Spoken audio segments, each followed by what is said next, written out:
Well, welcome back to my shop as I continue on with this Electrohome Kalmar receiver which you're looking at.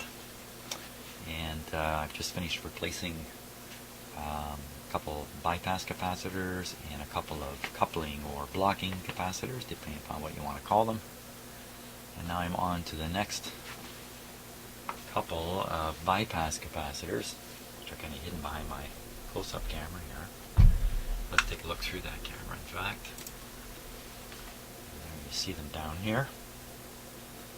Not blue. Usually these things are blue. These ones are not. A kind of an ugly brownish color. I didn't see them at first when I first went through this receiver. And I've also got my eye on a couple more capacitors. One of them's down here. You can see that. One's right here. And there's another one just up there. And so I thought maybe I'll start off by trying to figure out what these molded capacitors are. So these two tubes here are the driver tubes, and not that a receiver is necessarily laid out in accordance with how the signal flows. The signal does go from these tubes up here to the output tubes. And these capacitors are on the other side. They're back in here. So you might imagine it's input, output, and onwards. There's two of them here. They look to be doing the same thing for each of these tubes, and they're large, relatively large capacitors. So if I take a look on the schematic here, which I will just stick in front of the camera.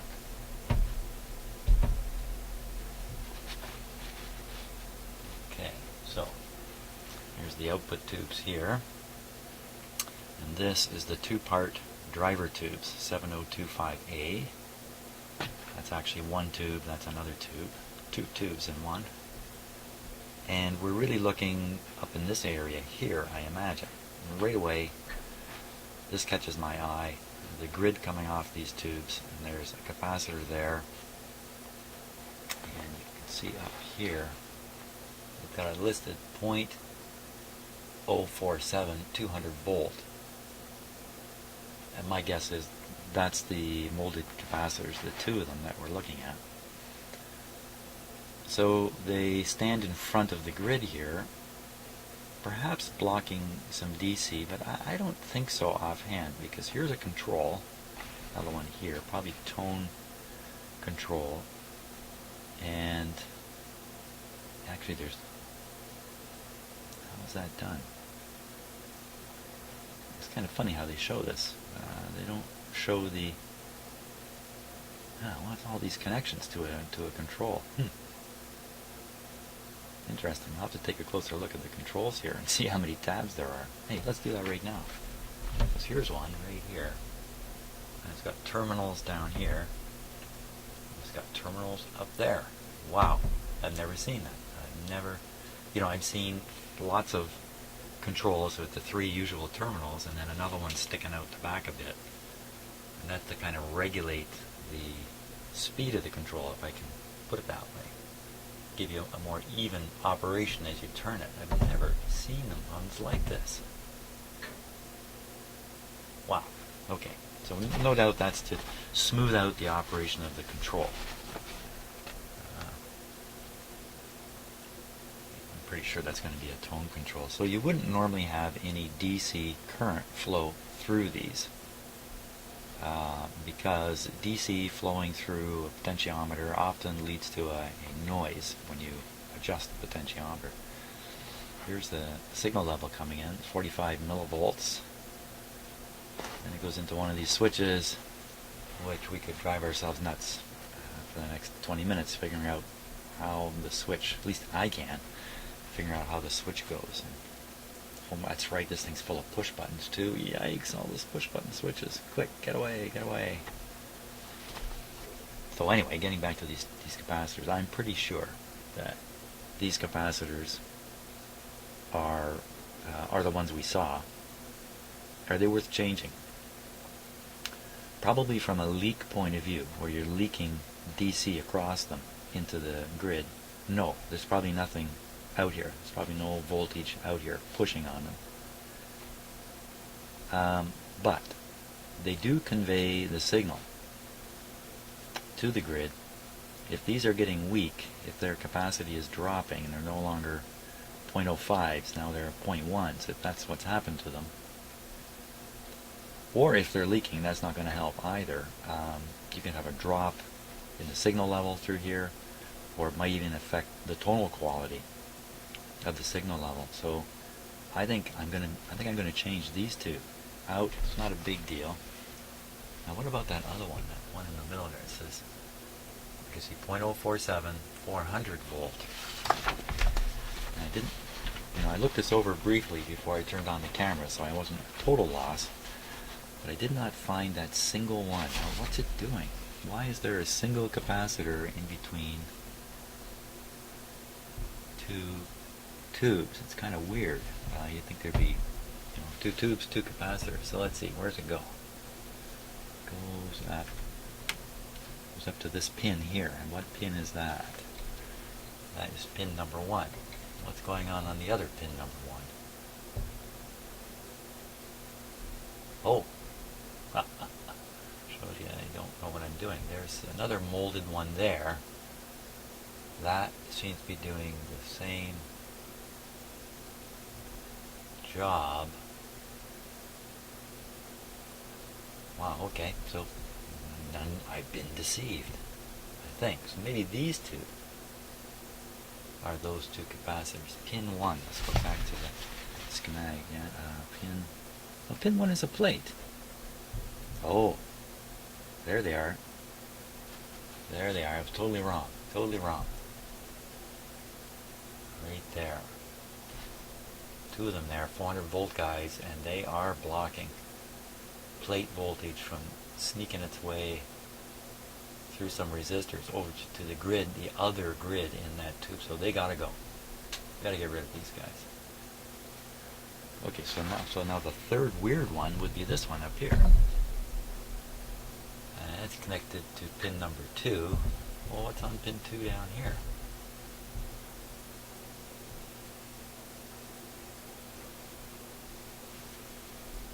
Is there another capacitor hidden away in there somewhere? Pin 2. Let me get my eye on it again. So I'm looking at the socket there. I can see where the pin is missing. There's no 2 pins, so that's 1, 2.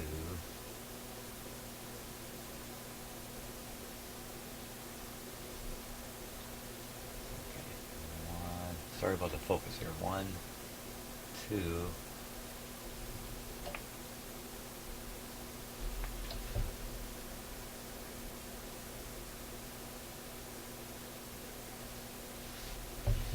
Okay, what size is that?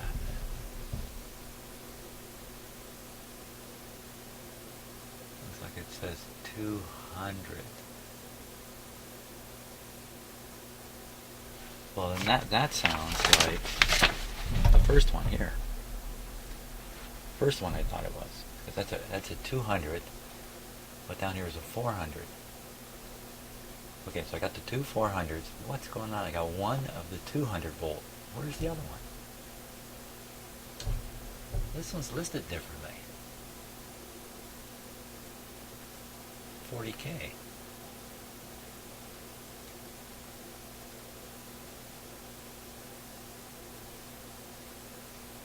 Silence has befallen me here.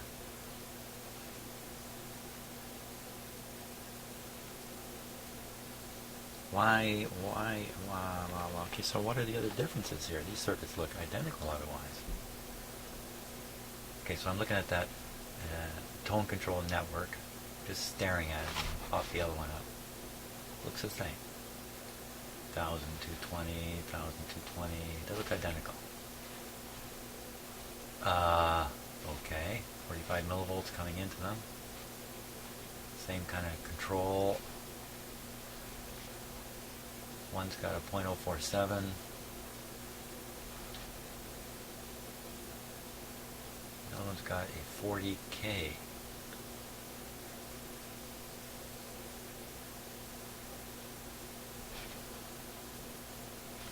Pin number 2 with a bit of the 2 missing. This is pin number 2. Oh, it's kind of weird. What's going on the cathode? Cathode's got 1000 ohm resistor, 1000 ohm resistor, 1 meg ohm grid resistor, 80 volts, 80 volts. That's really weird. Why would that one capacitor be so different?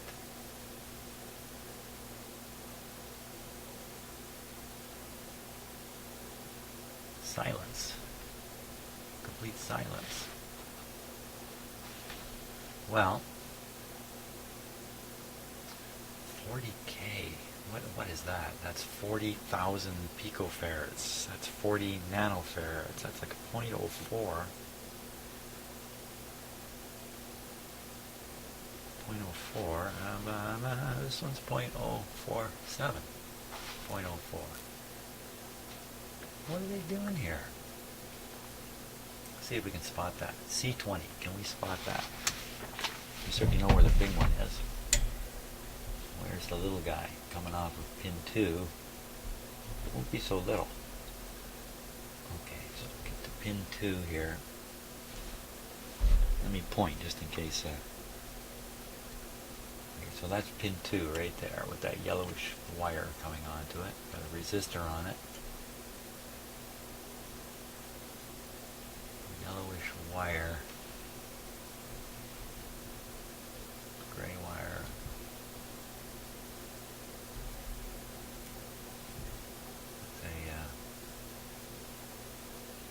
It's a signal wire. It's a shielded signal wire. What does that mean? It means the capacitor is way up off the end of it? Oh! That might be it right there. That this big one right here. Okay, so it's going to control the other one. See the other one in the background is going to control also on the same thing. So that's it. That's the guy. You probably can see the 40 on it if let me fix my focus here. Oh, give me a moment. It's going to take a moment. Click away here.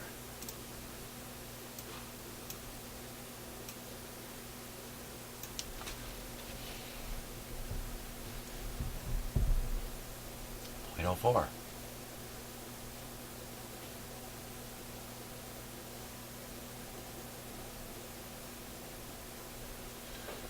Well, 0.04 and 0.047 are not much different. Really. Actually, 0.04 and 0.05 is really what you're comparing those two. Oh, look at that molded one. It looks like it's cracked on the left end, and it looks oily. Wait a minute, this one looks the same too. Looks like it's cracked open. That could just be the way it looks. That one too.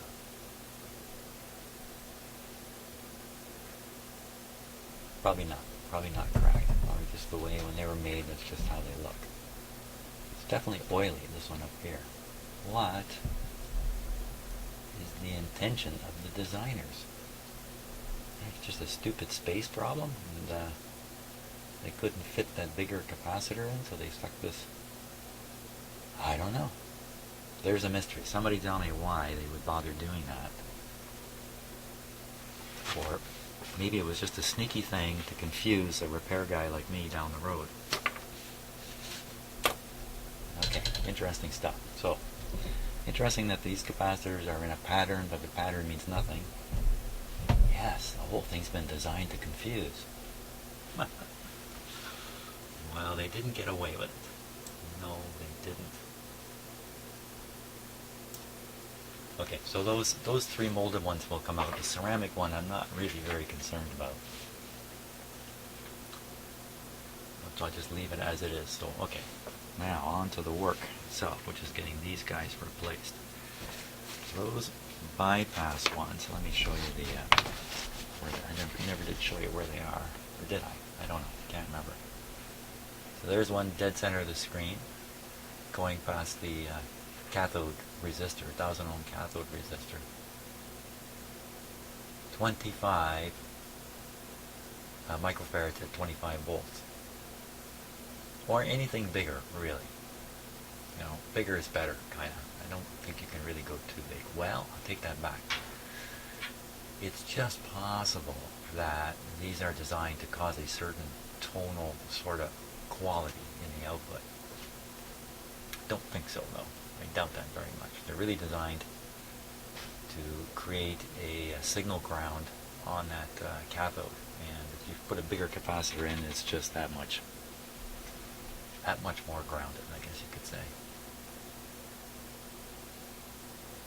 So that's what we're going after. That's those brown guys down there that don't look very good. Now look at the position of them.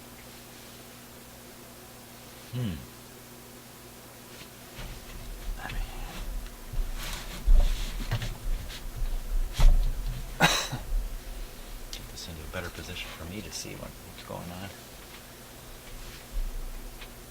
So, okay, one hand goes to that ground terminal, a very busy ground terminal right here. It's pretty big, pretty big. The other end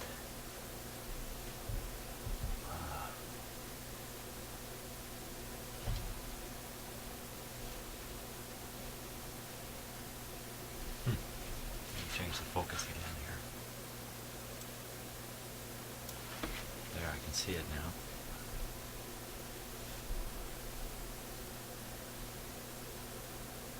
Now, as I'm looking at this, what I'm thinking is, okay, so how am I going to put another capacitor into that spot?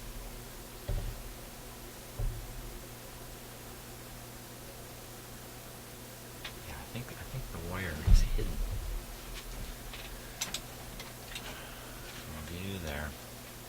Too easy for me to make a mistake. Let me pull this wire down. There he is. Whoop, whack. There he is.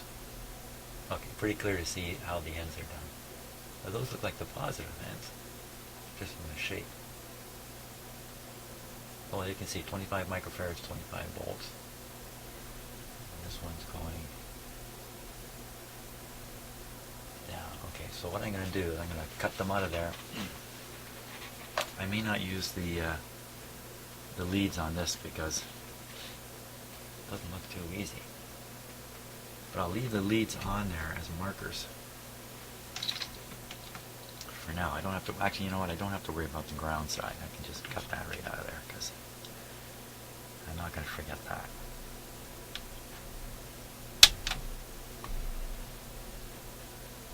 Hey, who put this camera here anyway?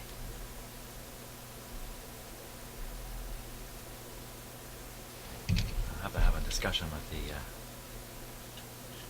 floor manager on the video blocking. It's done terrible. Didn't they plan this out?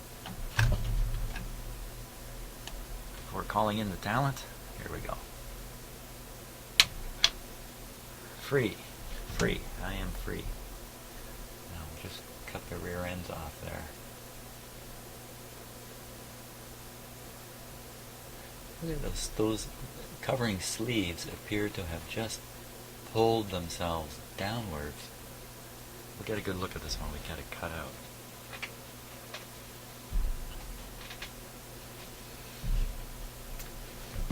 Smokes.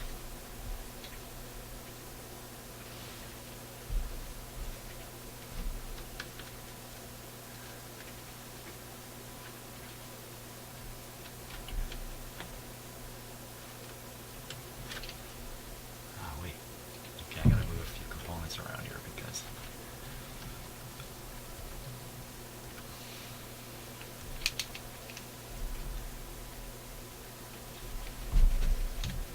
okay, I think I can get in there now. Coming in for the kill. Did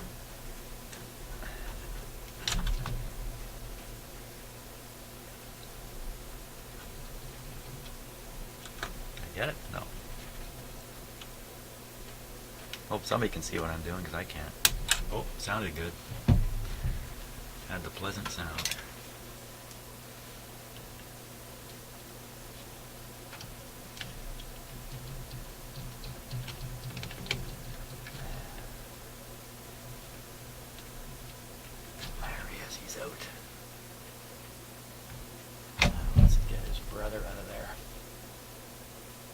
see the cutoff wire.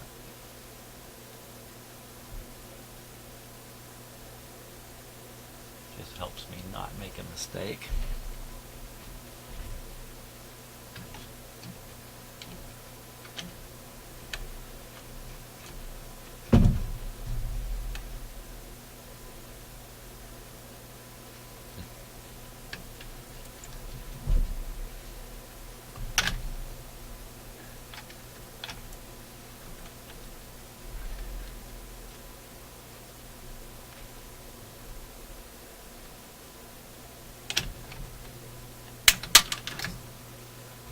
A run for it.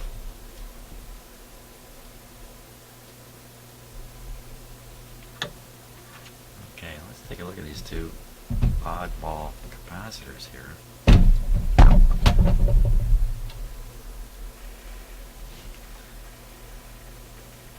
Oh, well, that's probably just a solder mark. Soldering iron mark. No, you know what? I think these guys are running hot.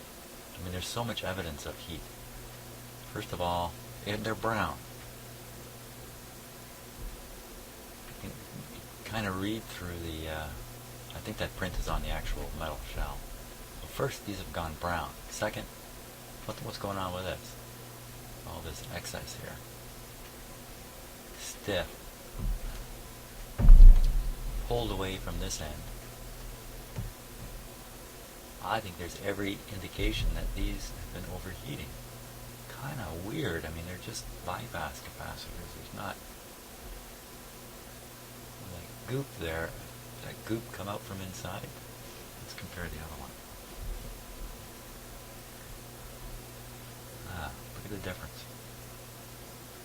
A little subtle, but this one my finger is on seems to be flat. This black sealing ring. Flat. Look at this one. This one is pushed out. I think these guys have been cooking up. And then where's that melted spot again? Of course, we couldn't see it until I took it out. It's not this one, it's this one. There it is. We couldn't see that until I removed it because it was up against the chassis. Yeah, I think we've been cooking. Kind of surprising, really.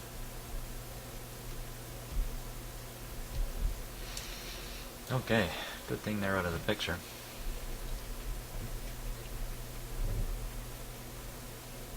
Out with the old, in with the new.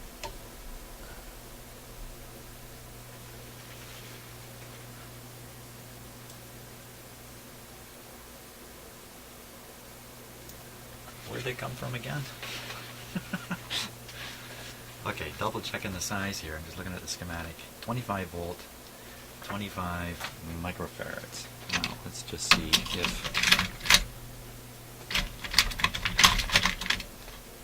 I happen to have something that's going to do that. So I think I got some 50s, 50 microfarad at 40 volt. So why wouldn't I put double size in there? Same as these other ones I put in. Why wouldn't I do that? One reason for doing it is I got quite a few of those. Okay, here's something else. What's this? This is 10 volts. That's not going to do it. Yeah, I think I'll put those in. I think everything else I got is a little bit bigger.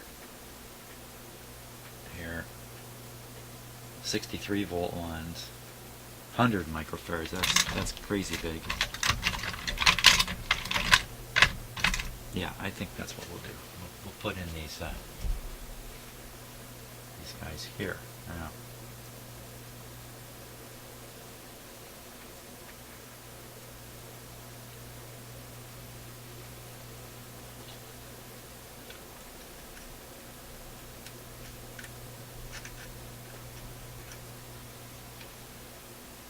this will be the easier one. Let me get my pliers here.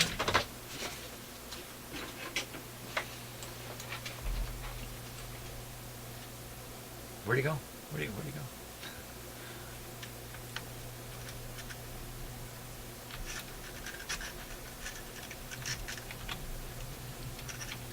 I can trim this a little bit. cut too much off, I can always cut it longer later.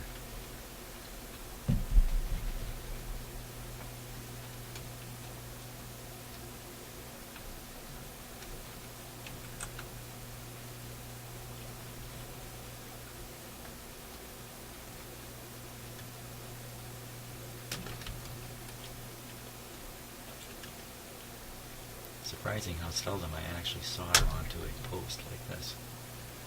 I need my stronger pliers.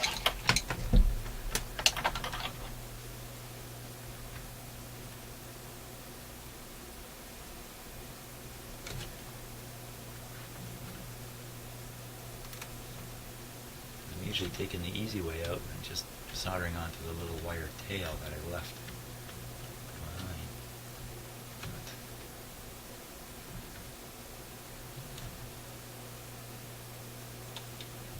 Wrap the other end here.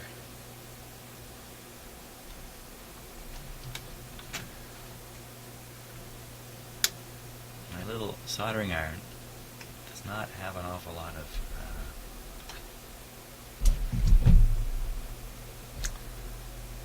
of thermal capacity in the head of the soldering iron. The heating element is right up in the head. It's not back in the shaft like most soldering irons. There's not a lot of metal that's hot. Go to heat this up, it might not be up to the task, but one thing it does have is it's very high temperature. So it kind of compensates for the lack of thermalness. Put that a little too close, don't know. How did I do that? Okay.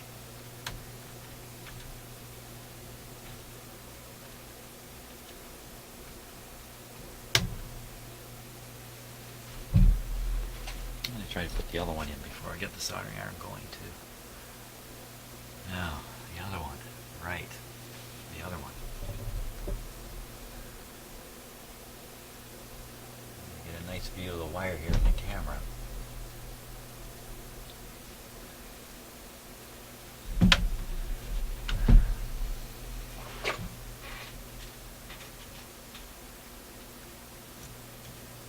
Let me look at the diagram and see just what pin that's supposed to be on. That should be on pin number 3. Pin number 3. So pin number 3 is here's pin number 1 at the top. 1 coming clockwise. 2, 1, no, 0. 1, 2, 3.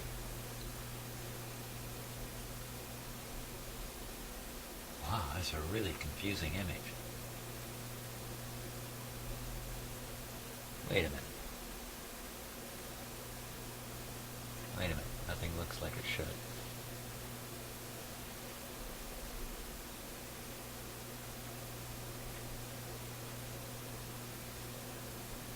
I'm frozen here. What did I just look at on the diagram? Bypass capacitor, 1000 ohms, pin 3. Pin 3 to ground. What's going on with this other one? The other one is quite clearly, if I get it clear here, 1, 2, 3. Okay, come on, what am I doing? 1, 2, 1, 2, 3.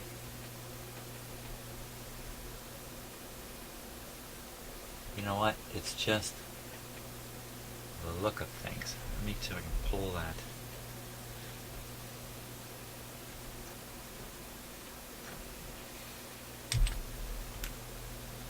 Pull the old lead wire right out of there so I can see it. That's it. Yeah, no doubt. 1, 2, 3. No question. So I gotta snake the wire all the way around to here. I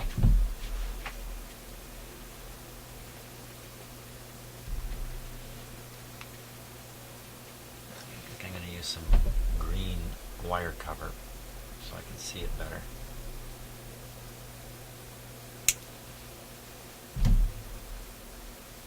Just sticking it on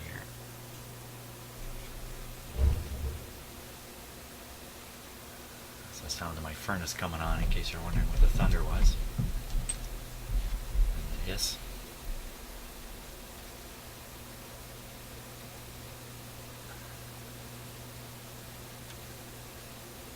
Okay, in you go.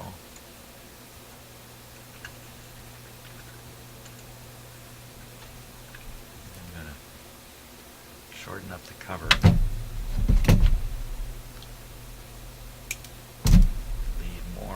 Lead to wrap on the post.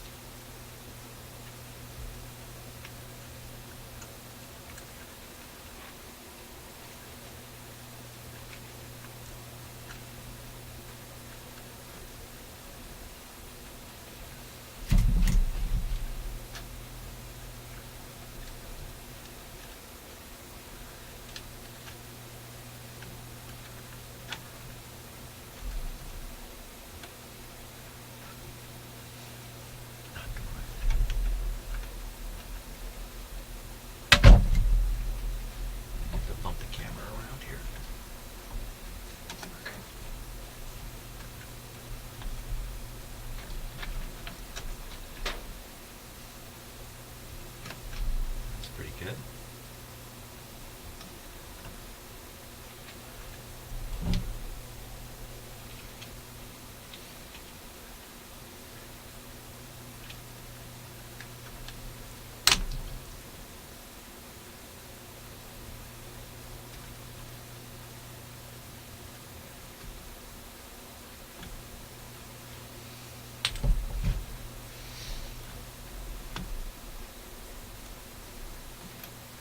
Oh, this guy's right in there. Got this.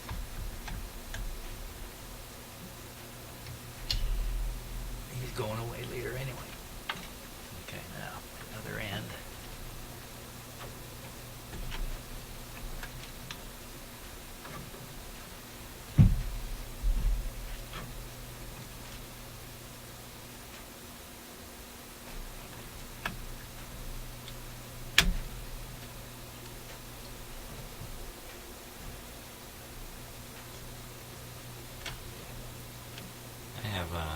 Many soldering irons, so including a couple of antique ones.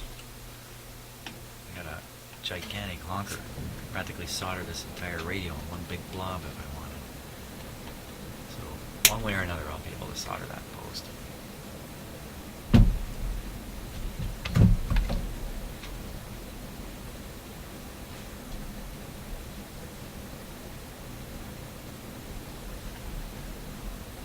I keep bumping the camera forward, do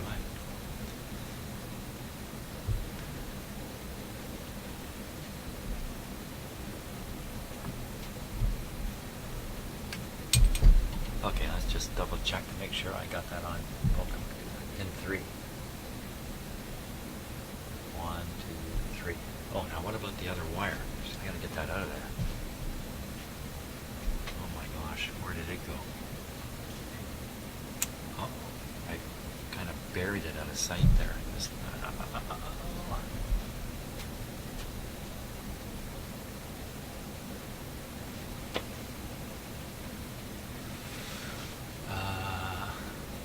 Yeah. Let's clear the path here.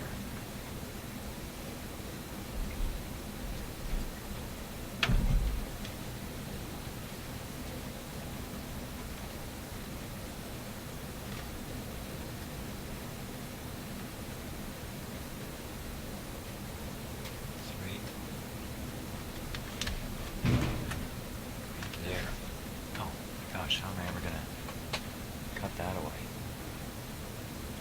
I gotta pull it right out. Maybe I can push it out here.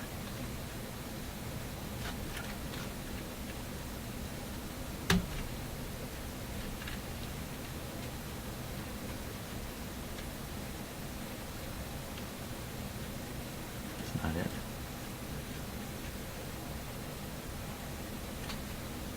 Smokes, let it go.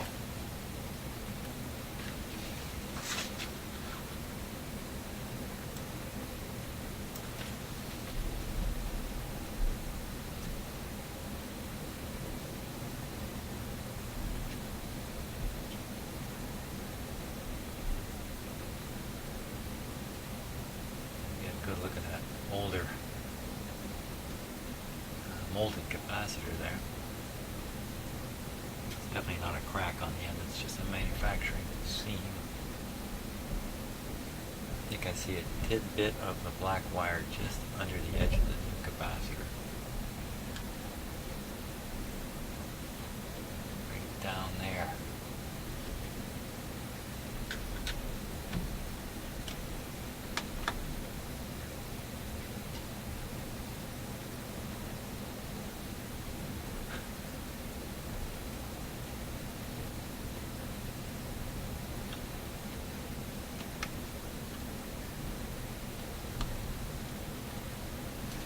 Him all right. Now, can I leave that hanging there like that?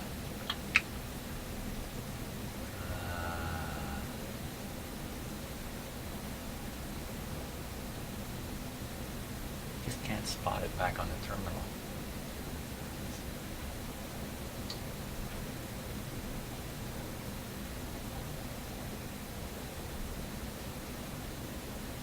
Oh, I think I see it.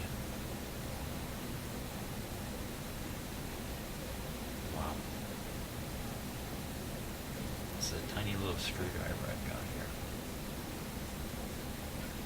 Can I get down through this? Look at it again. You know what? I can leave that. I don't think anything's going to happen to it.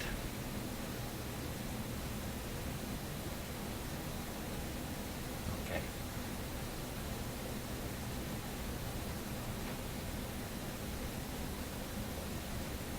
Ready on the solder.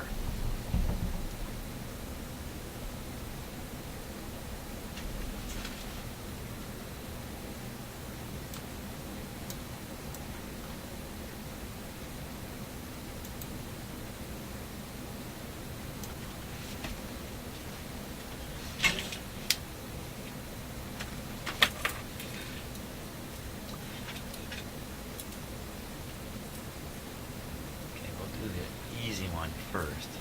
Actually, these are all pretty easy. Let this warm up. Yeah, this soldering iron, I turn it on when I use it. I turn it off as soon as I stop. It doesn't sit on all the time. It's fairly fast heating up because the heating element is just up here, more or less in the tip.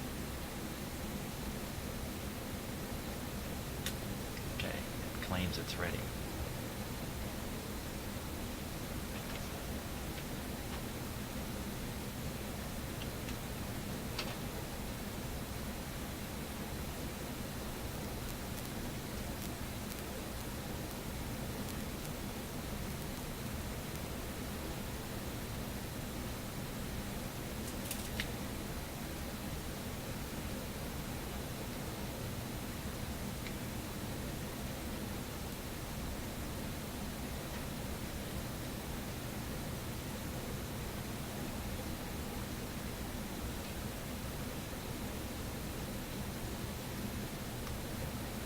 Bigger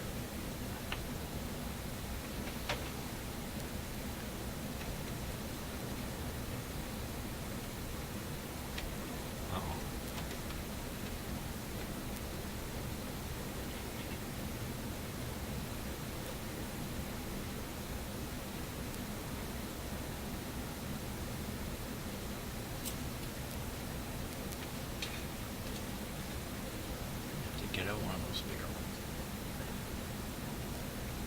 You cannot be pushing hard with this soldering iron. The way it's made, the tip of it unplugs in a very sort of, it's very weak, that's the best way I can put it. And that plug, if you push too hard with the soldering iron laterally, it disconnects inside and the heat disappears. So you gotta be very gentle with this guy. You can see the original lead flopping around down there.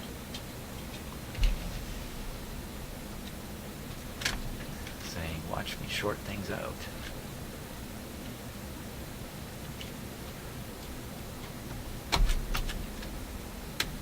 Just trying to push the original lead I cut off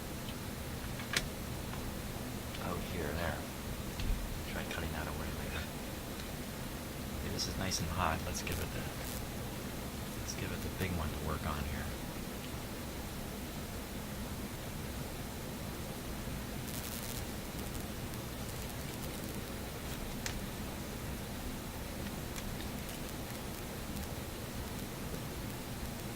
That's doing the trick.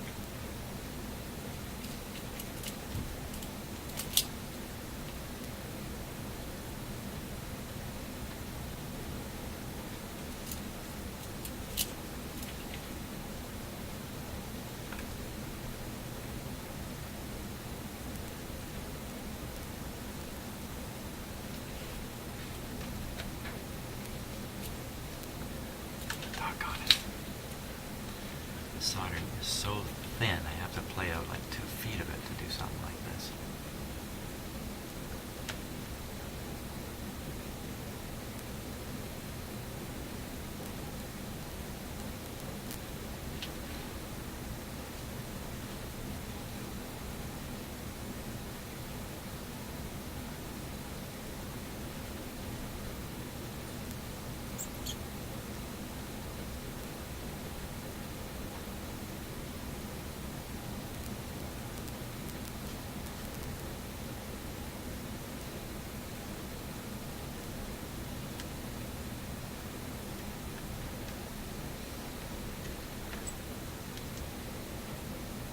Lots of solder on there, boy. I must have it, for crying out loud. Okay, now down to the last one.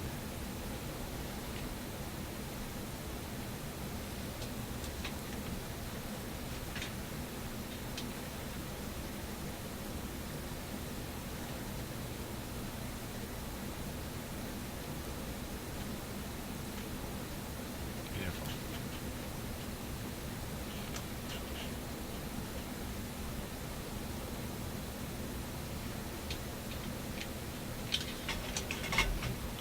I think we got them.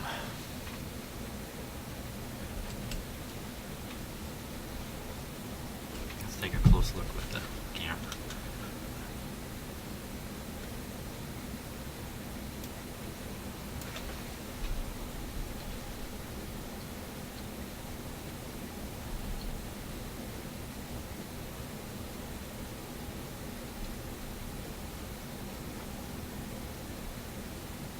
Looks good.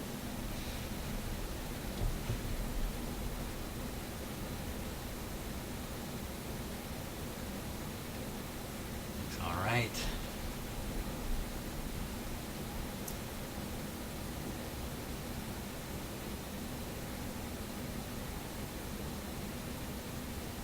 Looking good.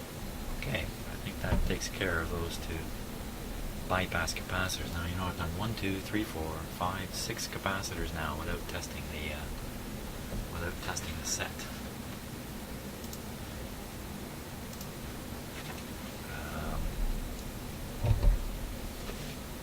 I think I'm okay. I'm feeling pretty good about that. Pretty sure I haven't made any mistakes.